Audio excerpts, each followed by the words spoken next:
Hello everyone, if you're getting this error on Microsoft Store, error code 0x803F8001, then you have come to the right place because in this video I'm going to show you how easy it is to fix that annoying error on your Microsoft Store. So first of all, you need to make sure that your region is set to United States. So just come here, right click on your date and time, click adjust date and time, go into region, go into your country or region and just set it to United States.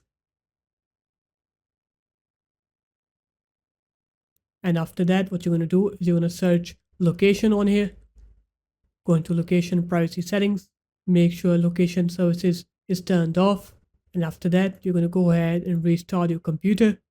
And once you're done with the restart, now when you open up Microsoft Store again and try to play or install any applications, you'll see that you won't get that error anymore.